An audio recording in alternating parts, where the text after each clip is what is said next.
Hello boys and girls, welcome to free study gamma. आज के इस वीडियो में हम क्लास 11 के business chapter number 1 nature and purpose of business को जस्टिफाई करेंगे और इसके हर एक टॉपिक को अलग अलग वीडियो में पढ़ना पार्ट डिस्क्राइब भी करेंगे। तो ये वीडियो शुरू करने से पहले एक छोटा सा इंट्रोडक्शन तो बनता ही है बॉस। आखिर इस चैप्टर में हमें समझना क्या है, पढ़ना क्या है, फलाना ढिमकाना ब्ला ब्ला ब्ला। तो हमारे सामने दो बंदे हैं, एक है हमारा प्रोड्यूसर, एक है हमारा कंज्यूमर।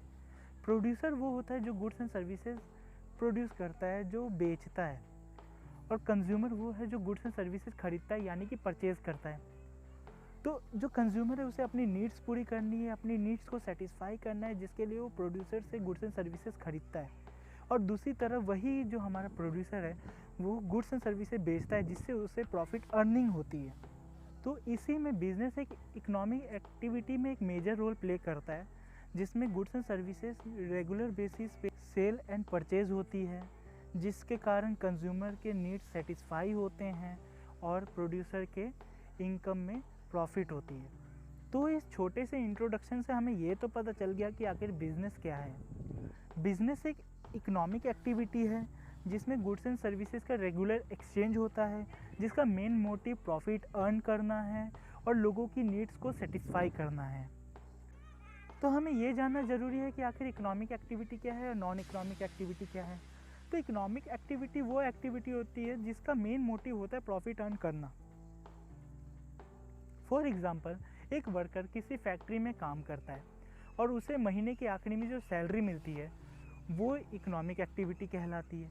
ठीक उसी तरीके से एक डॉक्टर एक क्लिनिक चलाता है और अपनी सर्विस प्रोवाइड करने के बदले जो फीस लेता है तो उसे भी हम इकोनॉमिक एक्टिविटी कहते हैं।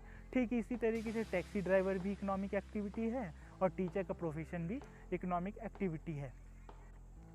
नॉन इकोनॉमिक एक्टिविटी वो एक्टिविटी होती है जिसका मेन मोटिव प्रॉफिट अर्न करना नहीं होता। इसमें सिर्फ साइकोलॉजिकल एंड सोशल नीड को सेटिस्फाई करना ही इसका मेन मोटिव होता है। फॉर एग्जाम्पल, एक माँ अपने बच्चे के लिए खाना बना रही है जिसमें माँ का कोई मोटिव नहीं है कि उसे प्रॉफिट अर्न करना है, बस वो अपने सोशल और साइकोलॉजिकल नीड को बस सेटिस्फाई कर रहे हैं।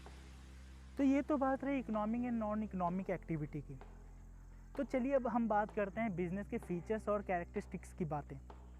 तो इसमें पहला पॉइंट है हमारा इकोनॉमिक एक्टिविटी। तो जैसा कि अभी तक हमने पढ़ा कि बिजनेस एक इकोनॉमिक एक्टिविटी है जिसका मेन मोटिव होता है लोगों के नीड्स को सेटिस्फाई करके प्रॉफिट अर्न करना। तो सेकेंड पॉइंट है हमारा production of goods and services.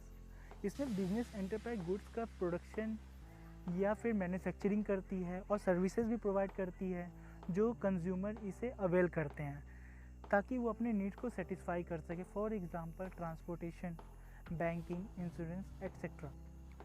Third point है हमारा सेल्स और exchange of goods and services. इसमें बिजनेस में क्या है कि अगर गुड्स एंड सर्विसेज का अगर एक्सचेंज ही ना हो तो वो बिजनेस नहीं कहलाती। तो एक सीधी भाषा में कह सकते हैं कि गुड्स एंड सर्विसेज का एक्सचेंज होना ज़रूरी है जिसके बदले हमें कोई रिटर्न मिले या कोई वैल्यू मिले।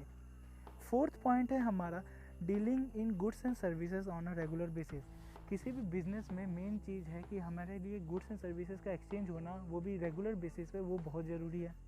अगर वो रेगुलर बेसिस पे नहीं है तो वो बिजनेस एक्टिविटी नहीं कहलाएगी। फिफ्थ पॉइंट है हमारा प्रॉफिट अर्निंग। अगर बिजनेस में अगर प्रॉफिट ही नहीं है तो बिजनेस करने का कोई मतलब ही नहीं, हम अंबानी कैसे बनेंगे। खैर ये जोक की बात है, पर बिजनेस में प्रॉफिट अर्निंग मोटिव बहुत ज़रूरी होता है। सिक्स पॉइंट है अनसर्टेनिटी ऑफ अर्निंग। अब हर बार तो मुर्गी सोने का अंडा तो देती नहीं है, तो उसी तरीके से बिजनेस में भी ऐसा है नहीं कि हर बार प्रॉफिट हो, कभी कभार इसमें लॉस होने के चांसेस भी होते हैं। तो इसमें जो प्रोबेबिलिटी के केसेस चलते हैं प्रॉफिट एंड लॉस का, यही हमारे लिए बिजनेस होता है। सेवेंथ पॉइंट है एलिमेंट ऑफ रिस्क। तो जैसा कि अभी हमने आपको बता दिया कि जो अर्निंग की जो पॉसिबिलिटी है वो 50-50 रहती है, या तो प्रॉफिट होगा या तो लॉस होगा। उसी तरीके से इसमें रिस्क भी बहुत होते हैं, कई तरह के फैक्टर्स होते हैं जो आने वाले टॉपिक्स में हम आपको बताएंगे। तो गाइज आज के वीडियो के लिए बस इतना ही, बाकी के टॉपिक हम कवर करेंगे अगले वीडियो में।